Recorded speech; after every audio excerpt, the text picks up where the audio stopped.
La gestión para mí no es sinónimo de organización del centro o exclusivamente tiene que ver con procesos de dirección. La gestión es un proceso dinámico, mucho más complejo, que voy a intentar caracterizar un poquito más ahora, que va mucho más allá de la administración material del centro o de la acción directiva. El doctor Serafín Antúnez Marcos se ha desarrollado profesionalmente como profesor de educación básica en España, su país natal. Autor de múltiples artículos y libros sobre los temas relacionados con la gestión escolar y la formación de directivos escolares. Tiene a su cargo la dirección de varios proyectos de formación de directivos escolares en diferentes regiones de España. Actualmente, trabaja como director adjunto del Instituto de Ciencias de la Educación de la Universidad de Barcelona, además de ser profesor de la Facultad de Pedagogía de la misma institución. Es autor de diversos libros y artículos sobre gestión escolar.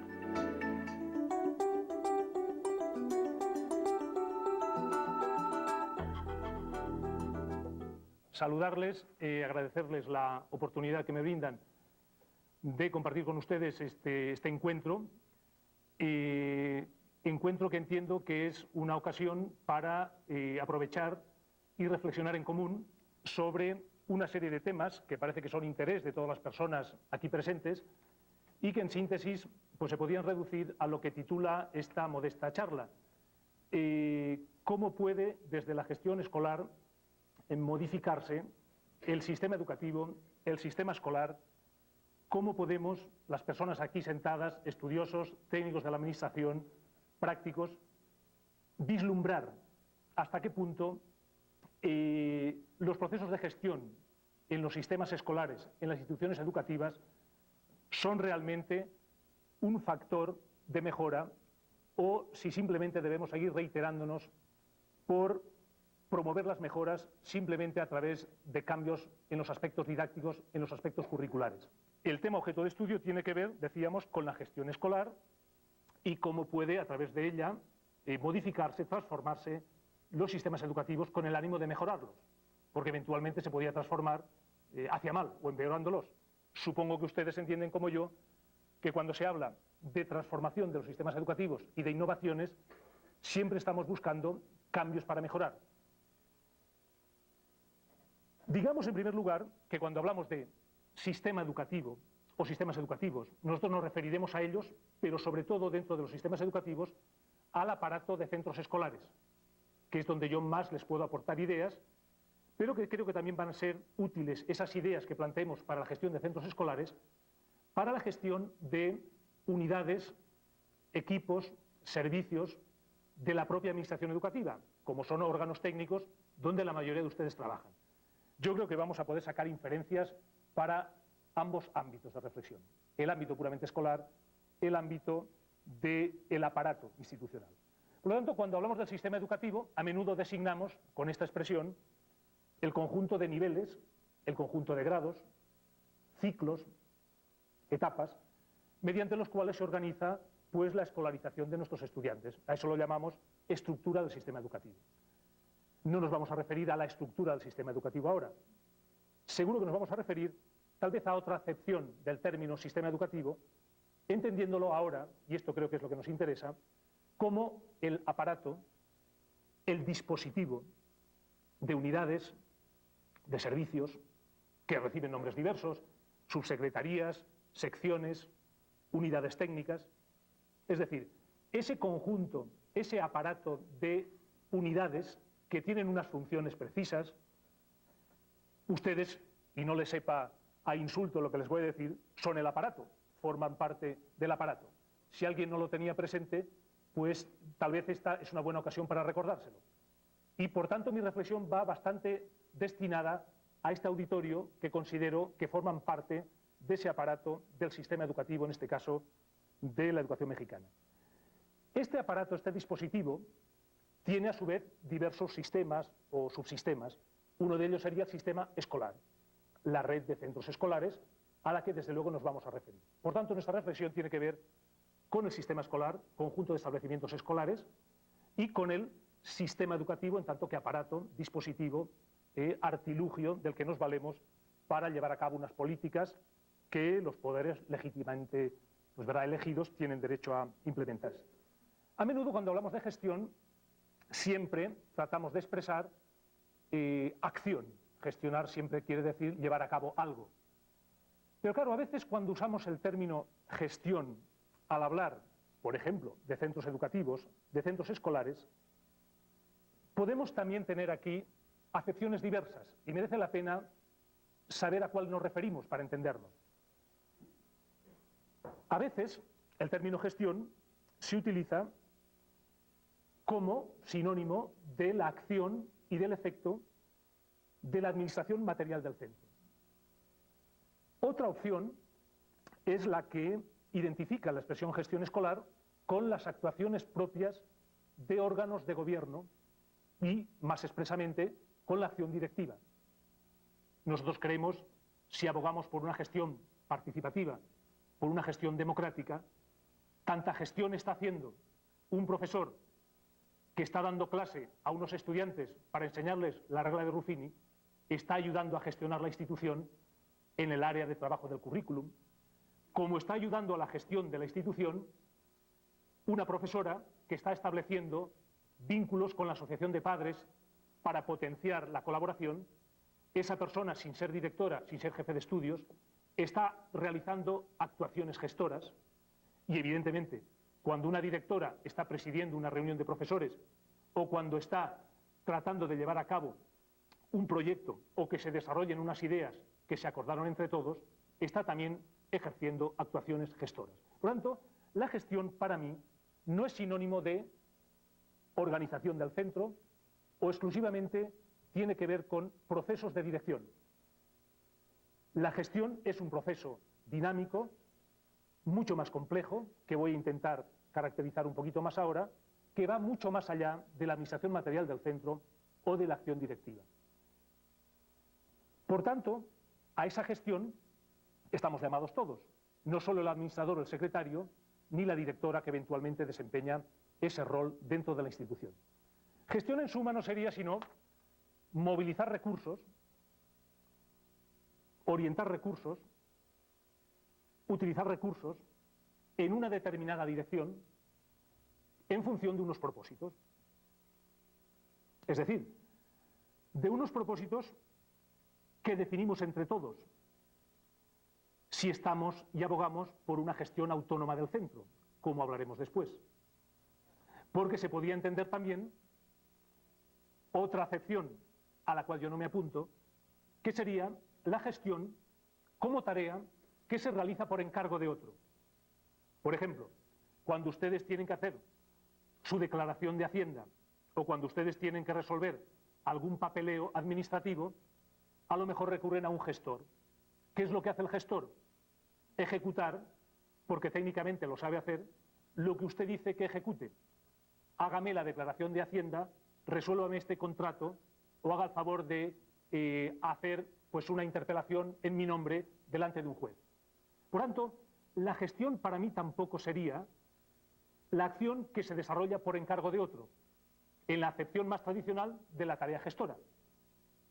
Por tanto, gestión implicará intervención de estamentos diversos, padres y madres, profesores y profesoras. Nosotros, por ejemplo, para referirnos específicamente al proyecto que aquí nos trae, este proyecto de innovación, de investigación, de mejora, cuando hablamos del proyecto de gestión, no nos estamos refiriendo solo a la administración del centro o al papel del director, nos estamos refiriendo a la participación de los padres, nos estamos refiriendo a la gestión de los recursos materiales, a la administración del tiempo, al uso razonable de los espacios. Por tanto, si gestión, recapitulando, no exclusivamente se reduce a la tarea de ejecutar algo por encargo, no solo se reduce a ejecutar o se identifica con el desarrollo de tareas puramente directivas o las que tradicionalmente se asocian al rol directivo. Si no es exclusivamente competencia y tarea de la gestión puramente administrativa, estamos hablando de algo mucho más complejo, de algo mucho más, si quieren ustedes, útil para la mejora de los centros escolares. Movilizar recursos, como les decía, en una determinada dirección, supone, efectivamente, que esa gestión es un proceso dinámico dentro de la cual se desarrollan acciones muy diversas. Planificar, coordinar, dirigir, controlar, si quieren ustedes, aquel esquema, si quieren, tradicional que suponía el prever, organizar, dirigir, coordinar, controlar, no son sino acciones que podemos situar todas ellas dentro de un proceso gestor. Tal vez sepamos el cómo hacerlo, tal vez sepamos movernos con una instrumentalización para gestionar, pero tal vez eso debería ser la respuesta posterior a preguntarnos ¿y la gestión para qué? ¿Y qué finalidad busca? ¿Y qué valores quiere potenciar? Existen, como vamos a ver, diversas áreas de actividad, diversos ámbitos donde se desarrollan tareas gestoras que, como vamos a ver, no son exclusivamente tareas de gobierno o tareas administrativas. Cuando hablamos, más que de lo educativo, permítanme que rectifique, de lo pedagógico, ámbito pedagógico, nos estamos refiriendo a tareas que tienen que ver con aspectos didácticos, procesos de enseñanza, procesos de aprendizaje, planificación de esos procesos, etc. Nos estamos refiriendo a acciones organizativas, coordinación de profesores, criterios para establecer los horarios, criterios para el uso de los espacios, eso son decisiones pedagógicas, o estamos refiriéndonos a decisiones que tienen que ver, decía, con la orientación escolar, personal, profesional. A menudo resumimos diciendo que estas tres son las ciencias, no sé si son ciencias, fundamentantes de la pedagogía: didáctica, organización, orientación. Ahora bien, la gestión se puede desarrollar ayudando a que este ámbito progrese. Que este ámbito progrese, que esta área de actividad, que es la más frecuente y creo yo la más relevante en un centro escolar, se desarrolle, ya es bueno, ya es importante, pero difícilmente se va a desarrollar este ámbito pedagógico si a su vez no se desarrollan otras áreas de actividad, si a su vez otras áreas de gestión no se desarrollan y no apoyan a esta que es la fundamental, o que solemos decir de ella que es la actividad central de una institución educativa. Todas las organizaciones tienen unas actividades centrales y otras que son subsidiarias de ellas. Una empresa que produce refrescos, sabemos todos cuál es su actividad central, pero sabemos que para que esa actividad central sea posible, otras áreas de gestión deben desarrollarse, la financiera, la publicitaria, etcétera, etcétera. Nosotros trabajamos persuadidos de que la misión del centro escolar es promover aprendizajes para desarrollar las capacidades de los estudiantes y que eso lo tenemos que hacer unos adultos profesionales de la mejor forma posible. Ahora bien, para que este ámbito sea posible y se desarrolle, ponemos en marcha, a veces sin querer, a veces sin ser conscientes del todo, otras áreas de actividad o otros ámbitos de gestión, como serían el ámbito puramente administrativo. Para que los procesos pedagógicos se desarrollen, necesariamente en una institución escolar o en el aparato al que ustedes pertenecen como personas de esta secretaría, ahí se desarrollan necesariamente actuaciones que tienen que ver con uso de la información, procesos de difusión de la información, comunicación interna y externa, gestión económica, gestión contable. Alguien dirá, eso no es lo más importante, eso me gusta poco, yo soy un buen docente, a mí me gusta lo didáctico. Te digo, te felicito, pero para que lo didáctico sea factible, es necesario que este dispositivo se desarrolle. Por lo tanto, estamos apuntando aquí que no solamente vamos a gestionar un área, sino que existen otras muchas y que les voy a resumir de forma cada vez más rápida. Si yo analizo lo que pasa en un centro escolar, observo que además se desarrollan acciones que tienen que ver no tanto con lo pedagógico, no tanto con lo administrativo, sino con otro ámbito que vamos a llamar de gobierno del centro. ¿Qué aparecería en este ámbito? Pues aparecerían actuaciones como procesos de toma de decisiones, procesos de participación o no de los padres, de los estudiantes, de los profesores en el propio gobierno del centro.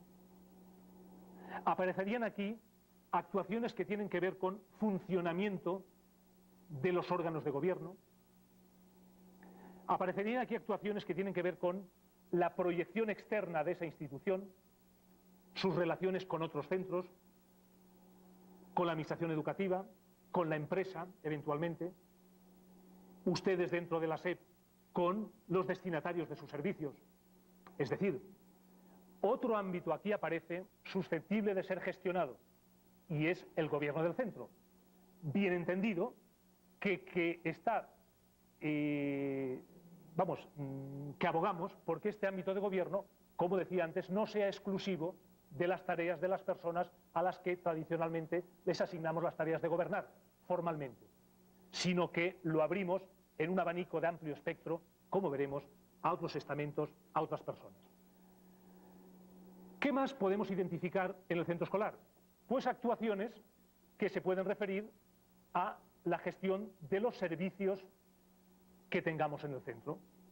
Los servicios, me estoy refiriendo a prestaciones de carácter complementario, de carácter asistencial.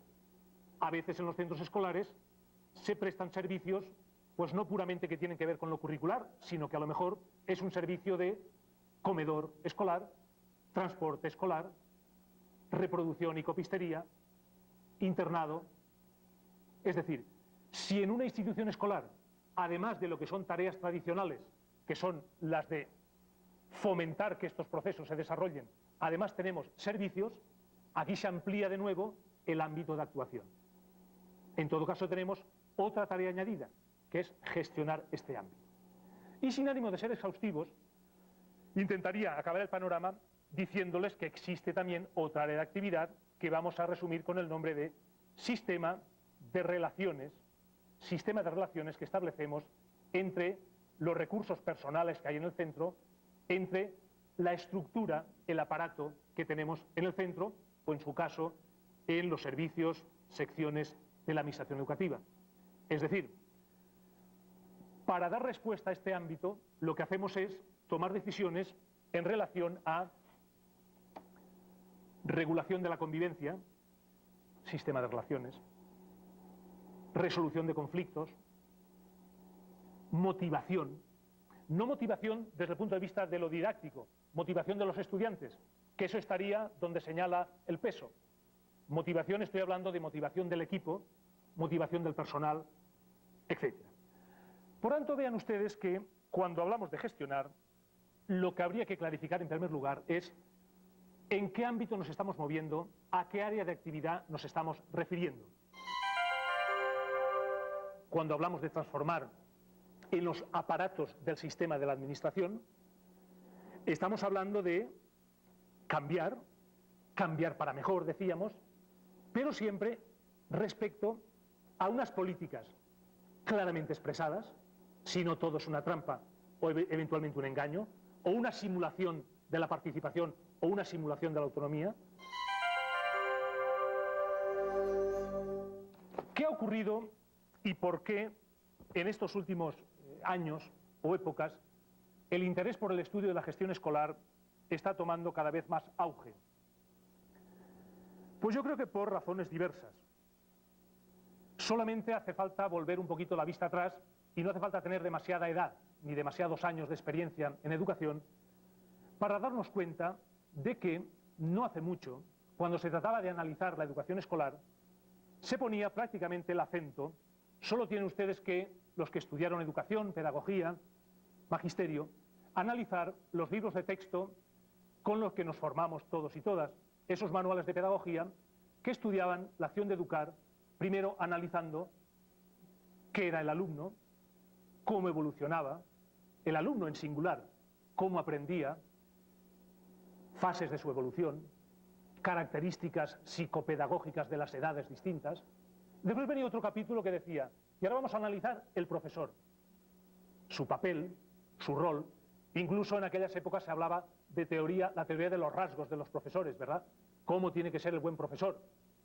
Recordarán aquellos mensajes que nos decían, pues una persona afable, inquieta por el mundo de la infancia, democrática, que tenga buena presencia física, se atrevían a decir, con lo cual a algunos nos daba ganas de dejar la carrera porque creíamos que esa capacidad o esa virtud no la teníamos. Fíjense que se pasaba del estudio de qué es el estudiante, qué es el profesor. Posteriormente se dice, vamos ahora a presentar el estudio de la educación escolar poniéndonos a los dos juntos. Vamos a ver qué pasa en las relaciones profesor-alumno. Pero fíjense ustedes que siempre se hacía un estudio en singular, uno contra uno, cara a cara. Tiene que pasar bastante tiempo para que se analice la educación escolar a través ya de lo que ocurre en el salón de clase, donde la interacción profesor-alumnos, alumnos entre sí, ya nos mete otra serie de variables que no teníamos en consideración, que no valorábamos y que veíamos que eran especialmente relevantes. Y así sucesivamente vamos separando el ojo observador de la realidad, aumentamos el espectro de análisis y vemos que parece más pertinente entender lo que ocurre en el salón de clase si conocemos bien y mejor lo que ocurre en el centro escolar como organización. Persuadidos de que lo que ocurre en la sala de clase no tiene solo que ver con lo que decide el docente en esa sala de clase, sino con decisiones que muchas veces se han tomado previamente a las suyas y en las cuales las decisiones organizativas son determinantes. A menudo, cuando hablamos de analizar la educación escolar, solemos decir que lo primero es estudiar, decidir sobre lo didáctico, y una vez que queremos que sabemos lo que queremos conseguir de nuestros estudiantes, a menudo la reflexión es tan sencilla como esta: ¿qué quiero conseguir de mis estudiantes? ¿Cómo lo haré para conseguirlo? ¿Y cómo haré para ver si lo he conseguido o no? Esas son las tres respuestas que se plantea el profe siempre. Lo que pasa es que nosotros luego las sofisticamos de muchas maneras, pero en síntesis son estas tres las preguntas. Y luego decimos, tomadas las decisiones didácticas, vamos a ver cómo organizamos la acción didáctica. Y nos planteamos, ahora vamos a decidir sobre el agrupamiento de los estudiantes, sobre el uso del tiempo, sobre el uso de los espacios. Afortunada o lamentablemente, la realidad nos dice que las cosas funcionan al revés. Las decisiones organizativas, que parece que razonablemente deberían tomarse después de las decisiones didácticas, habitualmente están tomadas ya de antemano, y no solo las organizativas son consecuencia de las didácticas, sino que las organizativas son un condicionamiento para las didácticas. Si tratamos de dar prioridad al centro escolar, si tratamos de que el principio de subsidiariedad se dé en los centros escolares, es decir, que el protagonismo recaiga en la unidad básica donde se produce la acción, parece que tiene sentido el que nos preocupemos de la gestión institucional. Por otra parte, otra razón de ese interés parece obvia, parece de perogrullo, y es que la educación escolar se desarrolla en el seno de una organización. En el seno de una organización, no en unidades aisladas, en pequeñas parcelas. Algunos llaman a esto la celularización del centro, balcanización, dicen algunos autores. En España, y de forma más castiza, y recordando la invasión musulmana, lo llamábamos reinos de taifas, pequeños núcleos. Eso ya tal vez ustedes saben que la experiencia y las evidencias nos han dicho cuáles son sus posibilidades y sus limitaciones.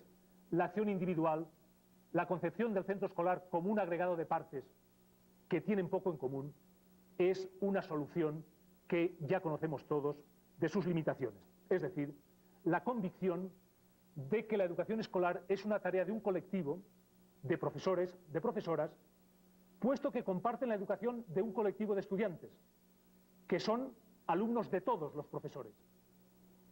No se es capaz de entender esta acepción si la persona, el profesional, todavía concibe su acción educativa mediante expresiones como la siguiente: estos son mis alumnos, estos son tus alumnos, esto te corresponde a ti porque eres profesor de primero y esto es mi responsabilidad porque soy profesor de tercero. De hecho, lo que estamos haciendo es asumir durante unos años, los que dure la escolarización de nuestros estudiantes, la educación de todo un contingente de estudiantes, porque al final del proceso todos los profesores somos responsables de esa acción educativa, y la acción educativa de cada uno tiene mucho que ver y repercute en la acción educativa de los demás. Y lo que no podemos decir es que yo pido que me eximan de las responsabilidades de un efecto no deseado, de un fracaso, porque yo cumplí con mi parcela cuando me tocó mi parte de contribución con los alumnos de primero. La responsabilidad es de todos, los estudiantes son de todos. Y por lo tanto cada vez más vamos viendo que si antes tenía mucha importancia la relación profesor-alumno, el análisis del acto didáctico, la capacidad de motivar a un estudiante concreto, ahora tiene eso mucha importancia, pero la tiene todavía más analizar procesos de comunicación dentro de la organización, la cultura institucional, hasta qué punto repercute o no en la acción didáctica, procesos de coordinación, etc. Por otra parte, ustedes saben que no existen cambios, porque vamos a hablar de innovación, que sean perdurables, que arraiguen en los centros, si esos cambios no afectan a más de una unidad organizativa dentro de los centros. Si ese cambio se reduce a experiencias puntuales, de corta duración, en niveles concretos, en tercero, en segundo, en áreas concretas, matemáticas, expresión corporal, eso se queda, como he dicho antes, en puras experiencias. De hecho, cuando leemos revistas profesionales, a menudo analizamos artículos que tienen ese título: una experiencia de integración, una experiencia de uso del laboratorio a partir de recursos del entorno. Y son efectivamente una experiencia, porque uno va allí el año siguiente a ver qué tal resulta y nos dicen que ya no se siguió porque eso lo hizo un profesor entusiasta que se cansó, y probablemente se cansó porque el aparato organizativo, el aparato de gobierno del centro, las variables institucionales que debían apoyar a que esa innovación arraigara o se expandiera, no contribuyeron a ese arraigo o a esa expansión. Es decir, para que exista arraigo y expansión, tenemos que procurar, es más fácil sugerirlo que desarrollarlo, que los cambios afecten a más de una unidad organizativa, a más de un nivel, a más de un grado, a más de una asignatura, para que eso tenga más impacto, para que eso sea factible en cuanto a su permanencia o a su mejora.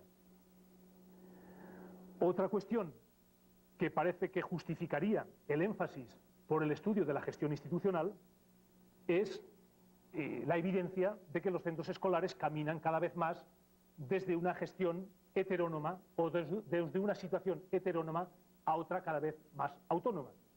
Eso a veces es debido a apuestas políticas claras de los responsables políticos de la educación, de los gobiernos, y a veces es fruto de logros, de avances que los centros escolares han ido tomando por cuenta propia y con altos riesgos.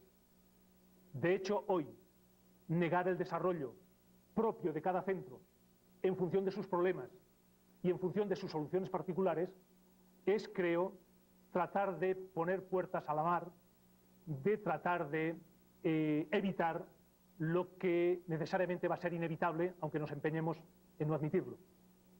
Por otra parte, repito, que un centro escolar innove necesita o tiene como requisito la posibilidad de que pueda regirse por decisiones que se toman internamente. De hecho, ejercer la autonomía tiene que ver con organizarse, conducirse por decisiones propias y no tanto por decisiones que se toman desde fuera. En la medida en que las decisiones importantes de una organización se toman fuera de ella, ese centro, pues de autónomo tiene poco y seguramente lo que tiene es de, bueno, cierta descentralización, cierta desconcentración de tareas, pero poca posibilidad de utilizar autonomía. Y cuando hablo de autonomía, me estoy refiriendo a autonomía pedagógica. Podemos luego entre todos matizar dónde están los riesgos y hasta qué límites. Autonomía en la gestión administrativa, autonomía en la acción de gobierno, autonomía en la gestión de los servicios, autonomía en la gestión de los sistemas de relaciones y de su implementación. Autonomía no es sinónimo en absoluto de descontrol y de arbitrariedad, y no está reñida con procesos de evaluación y con el necesario control al que tienen derecho los poderes públicos o al que tengo yo de hecho como padre, que pago impuestos para que eduquen a mis hijos en las mejores condiciones. Ni tampoco están exentos de los controles sociales a los que realmente tienen derecho los padres y las madres de los estudiantes. Por tanto, cuando les diga después que para desarrollar la innovación a través de la gestión, los procesos de evaluación, los procesos de diagnosis devienen compañeros inseparables en ese camino. Cuando hablamos de transformar en las instituciones escolares, cuando hablamos de transformar en los aparatos del sistema de la administración, estamos hablando de cambiar para mejor, decíamos, pero siempre respecto a unas políticas claramente expresadas, si no todo es una trampa o eventualmente un engaño, o una simulación de la participación o una simulación de la autonomía, y en función también de unos valores. Valores que sin duda, y en mi opinión, tienen que ser los propios de una sociedad democrática, con los cuales hay que comprometerse abiertamente. Estoy hablando de igualdad, equidad, respeto, justicia. En la medida que la gestión no es coherente con esos principios normativos, con esos valores, yo creo que se me está encendiendo la luz roja de alarma diciendo, tal vez técnicamente esta gestión es plausible, pero tal vez debería usted reformularse el por qué, el para qué de esa acción gestora. Por tanto, la gestión no está libre de valores, no está libre de subjetividades, si ustedes quieren, no está libre de posturas ideológicas.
Mi modesta contribución tiene que ver pues, con observar mi trabajo cotidiano, que es pues, profesor universitario, que a menudo está prácticamente cada día en contacto con centros escolares, con directivos escolares, tratando de obtener evidencias de esas observaciones.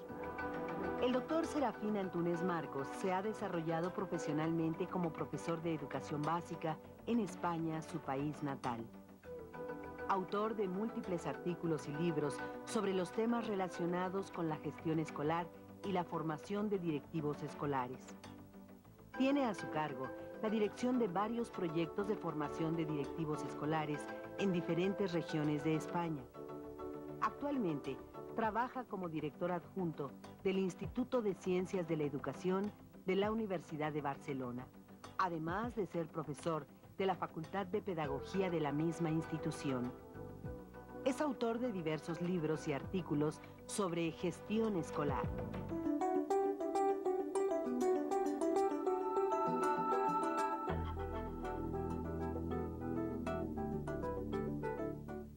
¿Qué es lo que nosotros vemos que deberían ser requisitos para que la gestión de centros educativos, de sistemas educativos, sea posible? Pues yo creo que, a la vez de comentarles algunos requisitos, decirles también que piensen ustedes por su cuenta que eso pueden ser requisitos, es decir, condiciones sine qua non, pero que depende cómo se conciban, pueden ser peligros también, o que eso supone en su uso ciertos peligros. Por ejemplo, no va a haber procesos gestores convincentes y eficaces, y sobre todo satisfactorios, si no están presididos por el principio de participación. La participación, estoy hablando, participar es, bueno, pues la acción de intervenir en procesos de planificación, de ejecución, de control. ¿En qué grado? Lo podemos definir entre todos.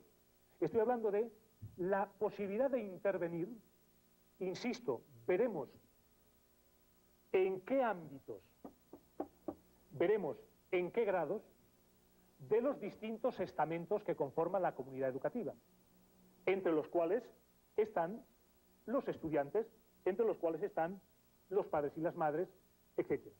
Es decir, garantizar que todo proceso gestor está presidido por el principio de participación y que esa participación, como mínimo, tiene que llegar a los niveles de información y de consulta.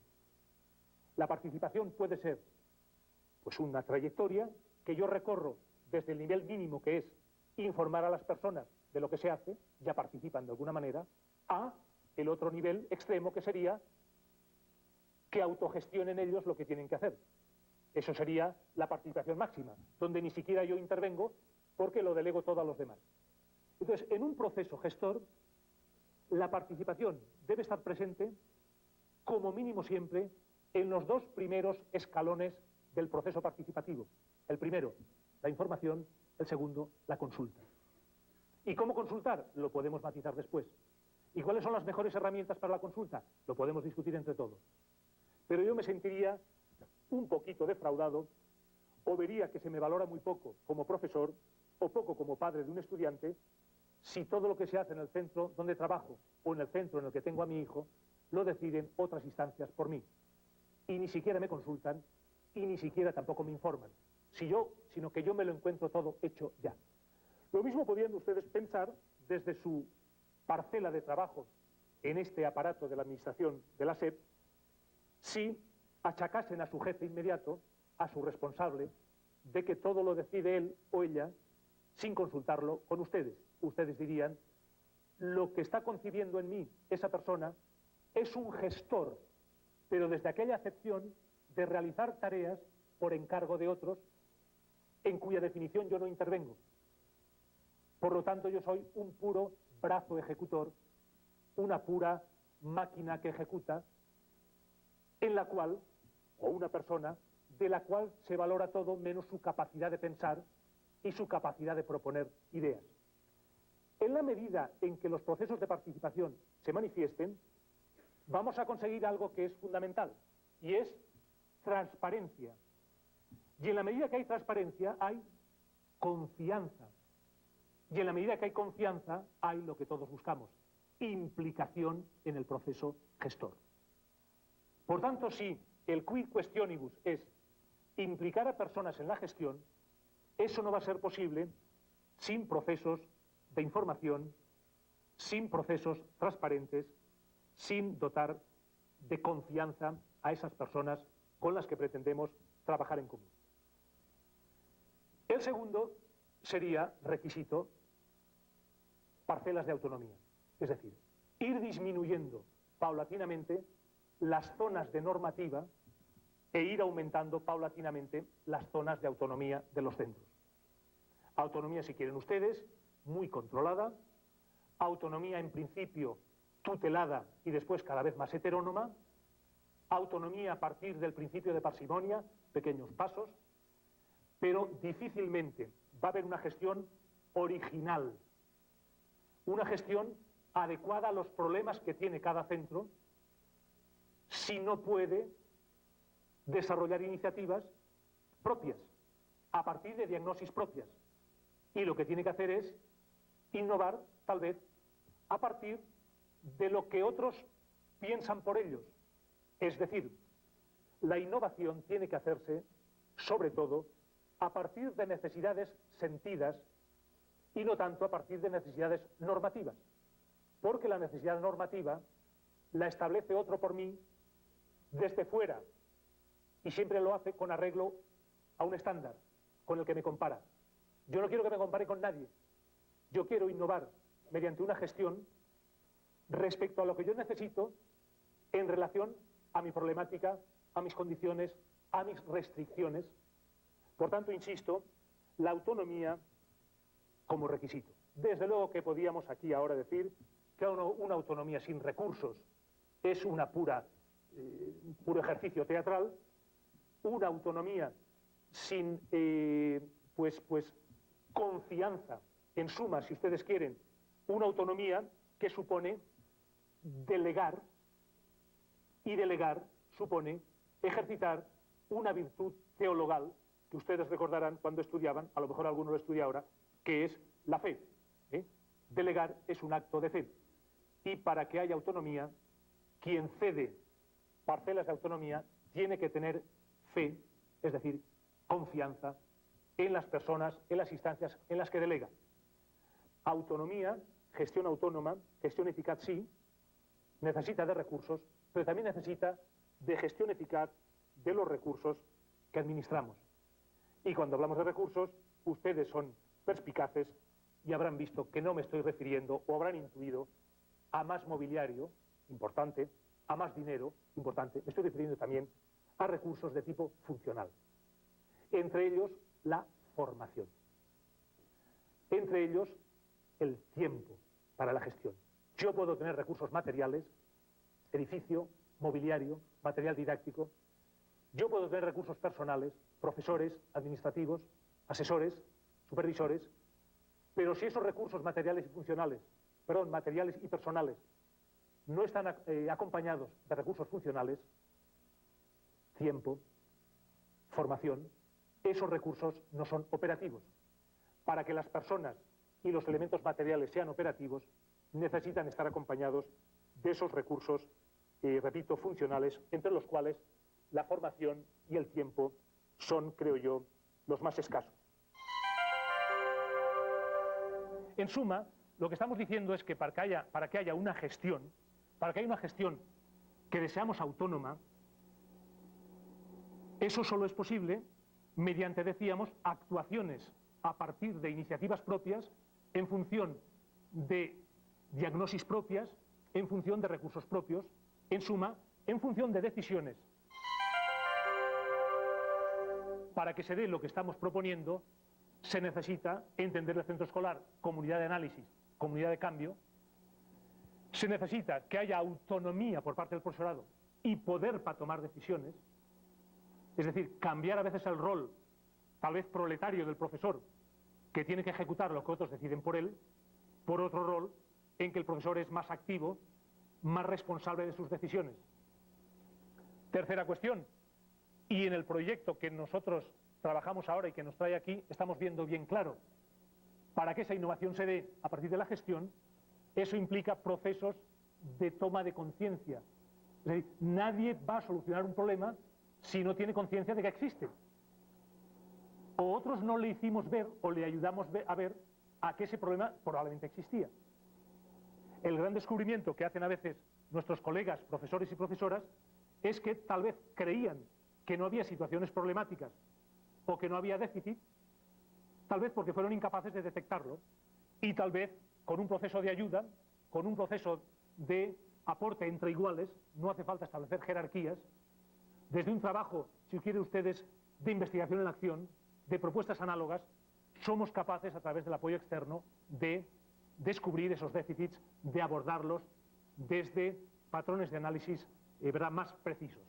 Y desde luego estamos hablando, y ya se insistió antes, de utilizar modelos de proceso, donde no importa tanto o primordialmente los resultados, el control sumativo, sino la rectificación sobre la marcha, el preguntarnos los porqués, en evaluar en suma, si entendemos que evaluar es proveernos de recursos para la intervención oportuna. Y cada vez estamos más persuadidos que en el centro escolar todos debemos participar en la gestión, pero algunas personas especialmente se deben encargar de facilitarla mediante acciones directivas. Y acciones directivas no son imponer, no son presionar con órdenes, sino acciones directivas son proporcionar recursos, coordinar actuaciones, motivar. Y esto, desde luego, no está asociado a conductas autocráticas, a caprichos, a planteamientos no democráticos. Estamos hablando de un liderazgo pedagógico, y de un liderazgo pedagógico que tiene que ser cada vez más distribuido. La idea del liderazgo distribuido es lo que nosotros quisiéramos llegar a conseguir. Es decir, no la persona, el director, la directora, que se identifica con las tareas del líder, entendiendo líder a la persona, si quieren ustedes, única, que arrastra personas a través de unas ideas o a través de unas propuestas, que moviliza recursos personales en torno a su carisma, sino una persona que es capaz de movilizar, no en torno a su carisma, si lo tiene mucho mejor, ni en torno a el poder de posición que tiene el directivo, sino que arrastra personas en función del poder del experto que tiene. Nosotros hemos visto que para que la acción directiva sea eficaz y convincente, desde luego, el peso de la autoridad formal, por lo menos en España, sirve de bien poco.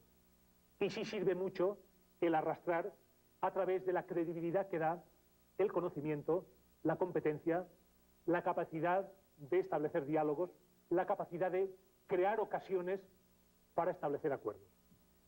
Les quiero comentar también, a caballo entre estos requisitos y acciones que tal vez sería interesante empezar a desarrollar, a manera, si quieren, de modestos consejos para que pudiesen ensayarse tanto en una institución escolar, en un establecimiento, en una escuela, como en las instancias en las que ustedes trabajan dentro del aparato de la administración educativa. Por tanto, si quieren ustedes, a caballo entre requisitos y líneas de desarrollo, líneas de acción, estarían las 8 o 10 siguientes reflexiones. La primera cuestión: actitud de diagnosis permanente. No puede haber innovación a través de procesos de gestión ni a través de procesos puramente didácticos si no se está en continua actitud de observación. ¿Con el fin de qué? Pues ya saben ustedes, con el fin de evaluar para orientar mejores decisiones, para rectificar procesos, para tratar de forma diferente lo que es diferente. A menudo se quejan los profesores y profesoras que los que estáis en la administración educativa les tratáis de forma igual, aunque por tipología, tamaño, necesidades, laboriosidad, existen diferencias entre ellos. Y no hay mayor injusticia que tratar igual lo que es diferente. Es decir, si yo diagnostico, es para ver, entre otras cosas, qué centro necesita más apoyos para dárselos. No tanto para decirle, esto está bien o esto está mal, sino para ver en qué es lo que falla y cómo proveerle una ayuda. Pero también debo evaluar para saber tratar de forma distinta al centro escolar A y al centro escolar B, cuando el centro escolar A, con los mismos recursos que el B, obtiene resultados absolutamente diferentes al B. Yo creo que también evaluar me sirve para tomar decisiones, no sancionadoras si usted quiere, pero sí para indicar maneras para que quien teniendo recursos no los usa de forma debida. Si ustedes entienden esto pues como una llamada al orden o como una reprimenda pues amistosa, digamos que la evaluación debe servir también para eso. Es decir, evaluación, continua actitud diagnóstica, pero desde luego considerando los contextos particulares, considerando restricciones, condiciones particulares de cada centro. Y desde luego, y no voy a insistir en algo que se dijo ayer, la evaluación con finalidad formativa y no tanto con el afán de establecer clasificaciones.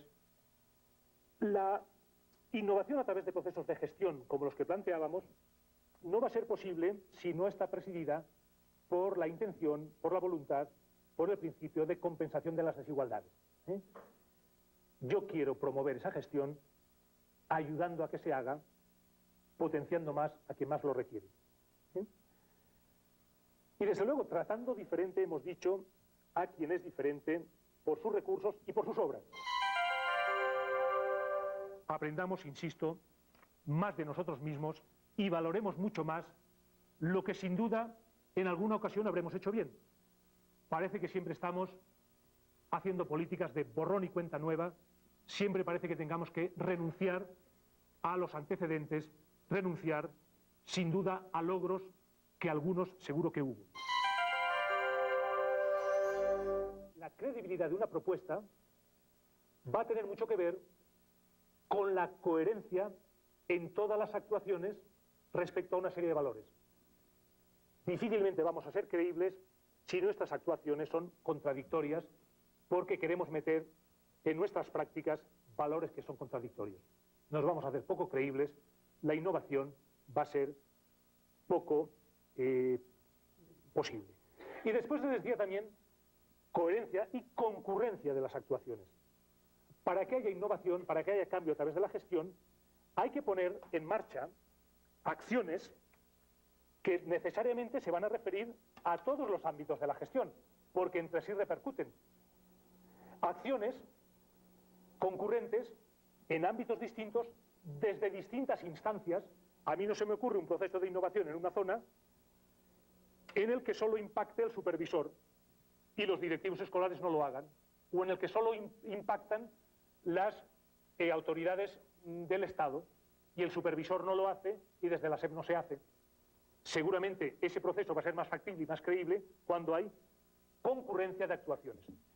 ¿De actuaciones de qué tipo? En la capacitación, en la formación inicial, en la dotación de recursos. Para que exista ese cambio, ciertas cuestiones que nos parecen intocables, hay que atreverse a tocarlas. Y yo les decía, en ese sentido, que tal vez ciertos cambios culturales que nos puedan parecer dolorosos, en cuanto a que van a tener un alto coste, coste en tiempo, coste en vida afectiva, coste en imagen, a lo mejor es imprescindible abordarlos. Otra cuestión que les quiero comentar es que para que se produzca, y en concreto ya me refiero al centro escolar, esa innovación a través de la gestión, deberíamos tal vez hacer posible crear las condiciones para aumentar nuestro autoconcepto, el concepto que tenemos de nosotros mismos como docentes y el concepto que tenemos de la institución en la que trabajamos. A menudo hay profesionales que se jactan y se sienten orgullosos de trabajar en tal o cual empresa, en tal o cual institución, o de pertenecer como asociado a tal club de fútbol del que se sienten orgullosos. No sé si siempre los profesores defendemos con el mismo orgullo que el trabajar en un determinado centro y tenemos a gala presumir de trabajar en un centro escolar. Tenemos la costumbre, por lo menos en el contexto europeo y español en el que me muevo, de querernos muy poco a nosotros mismos, de potenciar más y hacer sacar a flote más lo que nos separa de lo que nos une, de subrayar nuestras incapacidades y de no valorar nuestros éxitos. En suma, una gestión como la que proponemos debe hacerse a través de unas condiciones entre las cuales el quitarnos de encima el complejo de inferioridad debiera ser una finalidad. Yo no sé si tengo que aprender de la empresa, insisto en eso de quitarnos de encima el polvo de la dehesa, nosotros decimos ese carácter de pardillo, de persona que está siempre en inferioridad, de persona que siempre tiene que aprender de fuera, y aprendamos a aprender de nosotros mismos y aprender de nuestros colegas, más que aprender a lo mejor de otros contextos, que seguramente algo podemos aprender de ellos, pero que habría que preguntarse si ellos no están aprendiendo. Mi modesta experiencia me dice que para que un proceso de innovación en un centro se desarrolle, lo primero que hay que hacer en esa diagnosis es ayudar a que los profesores identifiquen sus éxitos y que se apoyen en ellos para conseguir nuevos éxitos. Habría que fomentar, y dentro de esa idea de análisis continuo, más y mejores investigaciones. Existe muy poca tradición, por lo menos en Europa, muy poca historia en procesos de investigación sobre desarrollo de las organizaciones, sobre procesos de cambio que estamos hablando, sobre incluso naturaleza del trabajo directivo, que en ese afán por la investigación, temas, creo yo, que deben rescatarse o en todo caso desempolvarlos y tomarlos como ideas atractivas serían naturaleza del trabajo directivo, serían funcionamiento de los órganos de gobierno del centro, del consejo técnico, consejo escolar, cómo se gestiona la información en los centros. Nosotros a menudo cuando trabajamos, que es frecuentemente con centros escolares, un problema que aparece siempre cuando analizamos función directiva, satisfacción de los profesores, es que no se es capaz o no se sabe o no se quiere promover procesos de información, de comunicación ágiles. Incluso a veces identificamos problemas realmente severos, como son que la información en el centro no se difunde o no se usa de forma democrática porque el director o la directora la manipula o la usa solo para sus intereses personales o partidistas. Bueno, pues ahí tienen ustedes un terreno interesante para investigar. Fomento del conocimiento de lo que pasa mediante análisis más sistemáticos y no siempre intuitivos. Aunque el conocimiento de la realidad y la práctica reiterada me anuncia bastante por dónde pueden ir las necesidades de investigación. Otra cuestión, y lo dejamos ya, que me parece fundamental decirles es, y volviendo a los centros escolares, es tratar de conseguir, para que esa gestión sea posible, etcétera, conseguir favorecer las condiciones para que el centro aprenda. Es decir, crear un marco de ayudas para que el centro pueda cambiar, en principio, con ayuda, y después, por sí mismo. Si quieren ustedes, podríamos hacer una analogía a los procesos de aprendizaje de una persona, y si quieren ustedes, de procesos que tienen que ver con enfoques constructivistas. Es decir, un centro aprende por sí mismo si tiene unas condiciones como son, desde luego, actitud favorable para aprender, disposición favorable para cambiar. Y ustedes saben que la actitud favorable de un estudiante o la disposición activa para aprender no depende únicamente de los conocimientos que trae, sino que dependen muchísimo del clima que hay allí en el aula, del ambiente de trabajo, del autoconcepto que tenga ese estudiante, de cómo ve que lo valora su profesor o profesora. Por tanto, yo creo que para conseguir ese marco de condiciones, esa actitud favorable para que el centro aprenda e innove, hay que crear un ambiente en el cual las cuestiones afectivas, relacionales, de satisfacción, si quieren ustedes profesional, son determinantes. Desde luego, para ayudar a que un centro aprenda, hay que conocer hasta dónde ha aprendido, conocer su zona de desarrollo próximo, qué hizo hasta ahora, hasta dónde fue capaz de llegar. Y a partir de ese lugar es donde habrá que proporcionarle la ayuda en función de dónde está y en función de por qué no llegó hacia más adelante o más atrás. Decíamos la ayuda oportuna, ni antes ni después.